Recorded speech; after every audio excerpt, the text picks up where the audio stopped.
Most people will tell me, oh, you can't help those people. You can't save them. They're too far gone. Well, at Catalyst, we look at those people and say, we can absolutely help. I saw the best and the worst in people in Camp Hope. I saw good people do bad things, and I saw bad people do good things. My name's Ross. I'm a participant at Catalyst. You have to come from Camp Hope to understand how bad it was, but just coming from the bus stop to here is night and day.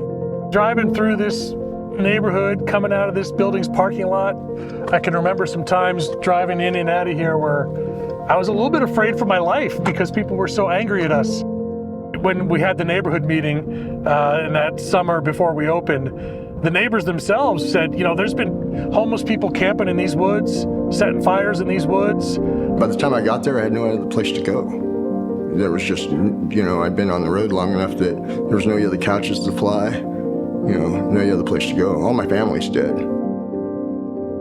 You can't escape it. In any, not just Spokane, in any city in this country, if you drive through any city with any kind of population over 100,000, you're going to see people on the streets who are struggling.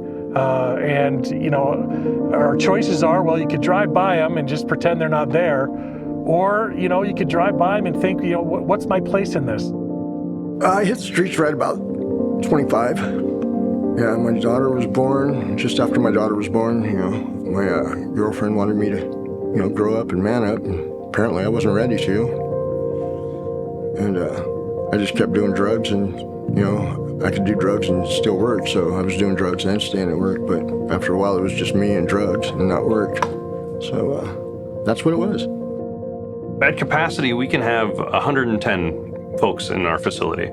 We have 79 different rooms. And they're just old hotel rooms, so they're not spacious or luxurious or anything, but they're a private space to be. The first day I got here, I was in awe. First thing I wanted to do was check out the bathroom. You know, I wanted a hot bath. They sold me on the hot water. But good food 3 times a day, good thing. They don't wake you up and tell you, hey, you got to get up, you got to go, you got to go, you got to go, you got to go, because that's the quickest way to burn out a person off the street. Well, a lot of shelters in this country, you can only stay for 30 days or 60 days. You know, if you go into inpatient treatment for drugs or alcohol, it's 28 days and then you're out. And so these are folks that are used to those kinds of clocks on them. And when you tell them, hey, there's no clock, take your time. They've never experienced someone telling them that before. And it's liberating in some respects. I slept probably a week. It took me a month to wash the place off of me, wash Camp Hope off. Serious, I just kept getting in the tub and getting cleaner and cleaner. People come in and sort of let go of that fearfulness of being on the street. You see the confidence grow day by day. And since I've been here, just in the last 2 weeks, I got a hold of my daughter again and my ex. And I'm working on being part of their life again. But that's one of the great things about here, is I would have never got that done. I'd have never taken the time I got my smile back since I've been here. Doors that I would have just never had open. I don't care. People would say they're open out there and that you can do them, but that's bullshit.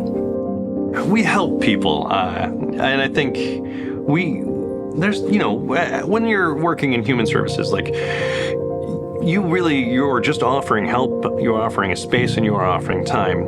It's not this is something that people have to do for themselves, and all you can do is help navigate. I got things now that I just never thought I would have again. Never had any plan, no idea even how to get them back.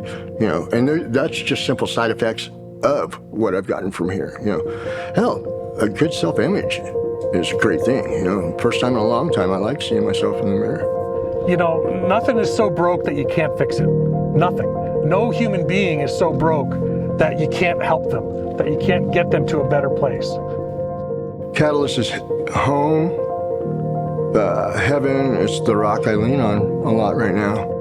What can you say about somebody that wants to help you unconditionally and does it for everybody? I mean, it doesn't hands down for anybody. They don't ask nothing out of it. Nothing. They're like, hey, they don't ask anything of us. Here, all they ask is that think of your future. That's, we're thinking of your future. We ask you to think of your future. That's all we ask. Ross is doing it. Ross is changing his life, and he got a lot of help from Catalyst to do it, but most of the hard work, Ross did himself. He had it inside of him all along to do this. He just needed some people that believed in him. Catalyst were the people that believed in him. And as a result, Ross's life is different and will be different forever now.